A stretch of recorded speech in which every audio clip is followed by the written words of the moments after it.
미네랄 오일을 알고 계십니까? 1톤에 400원 정도 하는 아주 싸구려 오일로서 아스팔트 바로 전 단계에서 추출되는 석유계 오일입니다. 많은 화장품에 이러한 싸구려 미네랄 오일이 증량제로 사용되고 있습니다. 이러한 미네랄 오일은 마치 피부를 랩으로 싼 것과 같은 역할을 하기 때문에 피부 호흡을 방해하고 얼굴이 칙칙해지는 황변 현상을 일으켜야 합니다. 여러분 주위에서 오랫동안 화장품을 사용했던 분들이 피부가 좋아지는 것이 아니라 오히려 피부가 칙칙해지는 것을 보실 수 있을 것입니다. 가능하면 이러한 석유계 오일이 들어있지 않은 화장품을 사용하십시오. 저는 개인적으로 뉴스킨을 권해드리고 싶습니다. 현대인들이 왜 암에 많이 걸리는지 알고 계십니까? 최근 말레이시아에서 발표된 논문에 의하면 여러분들이 아시는 대부분의 화장품 회사의 제품에 제품당 수가지에서 10여 가지의 발암물질이 들어있다고 보고된 바 있습니다. 그래서 현대인들의 암 발생률 증가에 매일같이 무심코 쓰는 스킨케어 제품들이 아주 커다란 역할이 되고 있다고 합니다. 화장품에 있는 화학 성분이 결국은 암을 일으키고 있는 원인이 되고 있다는 것이죠. 우리 예뻐지려고 쓰는 화장품들이 오히려 심각한 질환을 일으키고 있는 것입니다. 여러분과 자녀분의 건강을 위하여 지금이라도 천연 제품을 사용하십시오. 저와 저희 가족은 뉴스킨을 사용하고 있습니다. 화장품의 선택이 피부 건강에 정말 중요합니다. 여러분들이 모르는 유해 성분이 정말 많이 있습니다. 예를 들어 콜타르, 탈크, 알료, 트리에탄올라민, 파라핀, 폴리에틸렌 글리콜 등이 있습니다. 이런 유해 성분으로부터 안전한 스킨케어 제품을 사용하셔야 합니다. 왜냐하면 매일 사용하시는 것이기 때문입니다. 개인적으로 저는 뉴스킨을 권해드리고 싶습니다. 저희 병원에서는 보톡스와 필러를 이용한 주름 클리닉을 운영하고 있습니다. 그런데 보톡스와 필러만으로 완전히 커버되지 않는 잔주름을 가진 그런 환자분들이 또 계십니다. 그런 분들의 경우에는 이제까지는 특별히 해드릴 수 있는 게 없어서 그냥 돌려보내고 했었는데 어떻게 하면 그분들에게 뭔가 해드릴 수 있을까 이제 고민하던 끝에 정말 효과가 있는 기능성 화장품이 있다면 그런 것으로 할 수 있지 않을까 생각했습니다. 그 과정에서 이제 뉴스킨을 알게 됐고 그 뉴스킨 제품들을 환자분들에게 권해본 결과 이 화장품으로 피부가 좋아질 수 있다는 것을 믿지 않으시던 분들도 실제로 그 제품을 써보시고 굉장히 좋은 결과들을 얻으실 수 있으셨어요. 그래서 지금 저희들은 그 뉴스킨 제품들을 환자분들에게 적극적으로 권해드리고 있습니다. 왜냐하면은 저희 병원의 이름을 걸고 정말 자신있게 권해드릴 수 있는 아주 효과 있는 제품이기 때문입니다.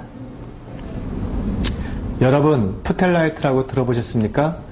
헤어 제품에 많이 들어있는 발암 성분으로서 푸텔라이트의 독성은 카드뮴과 맞먹을 정도입니다. 그러한 것을 매일 사용한다고 생각해 보십시오. 정말 끔찍한 일이 아닐 수 없습니다. 뉴스킨은 all of the good, none of the bad라는 제품 철학, 즉 좋은 것만 있고 나쁜 것은 전혀 없다는 철학을 20년 넘게 지켜온 회사입니다.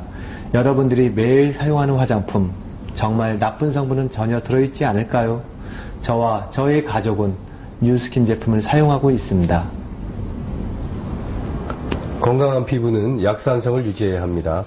하지만 많은 비누, 샴푸, 화장품 등의 스킨케어 제품들이 약산성으로 되어 있지 않습니다. 이러한 것들로 인해 우리 피부의 산도가 깨지고 결과적으로 피부의 건강을 해치고 있는 것입니다. 피부 건강을 위하여 반드시 약산성 제품을 사용할 것을 권합니다. 특히 현대인의 불치병인 아토피의 경우 약산성 제품을 사용하는 것만으로 개선 효과를 볼 수 있습니다. 하지만 약산성 제품을 찾기란 정말 힘들지요. 하지만 약산성 제품이 있습니다. 바로 뉴스킨입니다. 색깔 있는 야채나 과일을 많이 드셔야 합니다.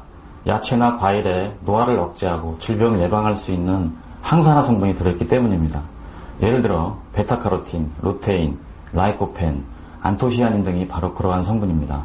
우리가 건강하려면 하루 평균 8접시 정도 드셔야 하지만 바쁜 현대인들은 그만큼 먹기가 힘듭니다. 그래서 항산화 보조식품의 필요성이 대두되고 있는 것입니다. 2002년도 미국 의사협회지에서는 모든 성인들은 건강을 위하여 이러한 비타민 등의 항산화 보조제의 복용을 해야 한다고 권고하고 있습니다. 저도 건강을 위하여 라이프팩을 권하고 있습니다. 성장기 어린이에 있어서의 영양은 무엇보다도 중요합니다. 하지만 인스턴트 식품, 피자, 치킨 등으로 인해 칼로리는 많이 섭취하지만 정작 필요한 영양소의 섭취는 오히려 성인들보다 떨어지고 있습니다. 청소년기의 건강이 평생을 좌우할 수 있는 만큼 천연 영양제의 복용을 권합니다. 저희 아이들에게는 파마넥스 제품을 먹이고 있습니다. 요즘 글루코사민을 복용하시는 분들이 부쩍 많아졌습니다. 신문, 홈쇼핑 등에서 매일같이 선전하는 것을 볼 수 있는데 글루코사민은 연골을 구성하는 성분으로서 관절염에 많은 도움이 되죠. 하지만 글루코사민 단독보다는 콘드로친과 같이 복용하여야 좋은 효과를 볼 수가 있습니다. 그럼에도 불구하고 많은 제품에서 글루코사민 100% 등을 선전하며 마치 100% 글루코사민만 들어있는 것이 더 좋은 것처럼 소비자를 착각하게 만듭니다.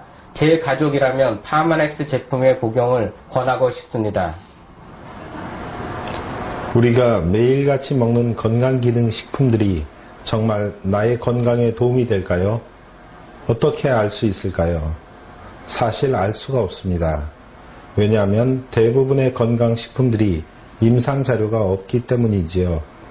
그래서 한동안 열심히 먹다가 결국은 안 먹고 버리게 되는 것들이 많이 있습니다. 하지만 파마넥스는 그렇지 않습니다. 파마넥스는 모든 제품의 임상 결과들을 가지고 있습니다. 막연히 건강이 좋아질까 하는 추측이 아닌 정말로 건강을 증진시키는 제품들입니다. 우리가 야채나 과일도 유기농을 먹지 않습니까? 몸에 안 좋은 농약이나 중금속이 포함될 수도 있기 때문입니다. 천연영양제도 마찬가지입니다. 안정성이 가장 중요하죠. 만약 나와 나의 가족이 건강을 위해서 복용하는 건강기능식품에 아주 극소량의 중금속 혹은 잔류 농약이라도 포함되어 있다고 생각해 보십시오. 건강기능식품은 감기 걸렸을 때 먹는 3일치 약이 아닙니다. 어쩌면 평생을 복용할 수도 있습니다. 당장은 문제가 되지 않더라도 결국은 심각한 문제를 초래할 수도 있습니다. 안정성이 무엇보다도 가장 중요하죠. 그래서 저는 파마넥스 제품을 추천합니다. 안녕하십니까. 충주산부인과 원장 이주학입니다. 요즘 많은 여성들이 각종 염증성 질환으로 고생하는 것을 볼 수 있습니다. 어떤 경우에는 시중에서 판매하는 세정제를 쓰고서 오히려 증상이 악화되었다고 호소하는 분도 계십니다. 이런 만성 염증성 질환에는 현대의학 치료로는 잠깐 동안 증상만 좋게 할 수밖에 없습니다. 대부분 피곤하거나 스트레스에 의해 염증이 악화되고 재발되기 때문입니다. 이런 경우 뉴스킨의 바디바를 통해 인체의 산성도를 높여주고 또한 파마넥스의 라이프팩을 통해 면역성을 증가시킴으로 인해서 현대의학 치료를 충분히 보조할 수 있다고 생각이 됩니다. 감사합니다. 영양제의 선택은 참으로 중요합니다. 왜냐하면 하루 이틀 먹을 것이 아니라 몇 개월 혹은 몇 년 아니면 평생을 먹을지도 모르기 때문입니다. 만약 영양제에 조금이라도 안 좋은 성분이 포함되어 있다면 이러한 것들이 평생을 걸쳐 내 몸속에 축적될 수 있기 때문입니다. 건강을 위해서 복용하는 것이 오히려 건강을 해칠 수도 있습니다. 저의 경우는 과학적으로 효능이나 안정성이 입증된 파마넥스를 권하고 있습니다. 한국인의 식단에서 가장 문제가 되는 두 가지는 염분이 많다는 것과 칼슘이 부족하다는 것입니다. 평균적으로 필요한 칼슘의 양의 절반 정도밖에 섭취를 못하고 있는 것이 현실입니다. 그러므로 골다공증이나 비만 등을 예방하기 위해서 칼슘 보조제의 섭취는 필요합니다. 하지만 시중에 나오는 많은 칼슘 보조제의 경우 칼슘의 함량은 많다고 표기하지만 체내에 흡수가 되지 않는 제품들이 많으며 또한 칼슘과 마그네슘의 적정 비율이 2대1로 배합되어야 함에도 불구하고 그렇지 못한 제품들이 대부분입니다. 저라면 파마넥스의 제품을 권해드리고 싶습니다. 우리가 건강하게 살기 위해선 양질의 과일과 야채를 많이 드셔야 합니다. 또한 과일과 야채로부터 얻을 수 없는 영양소를 복용하기 위해서 건강기능식품을 반드시 드셔야 합니다. 하지만 과일과 야채를 무조건 많이 먹는다고 해서 반드시 우리 몸에 좋을까요? 그렇다면 그러한 것들을 얼마나 먹어야 할까요?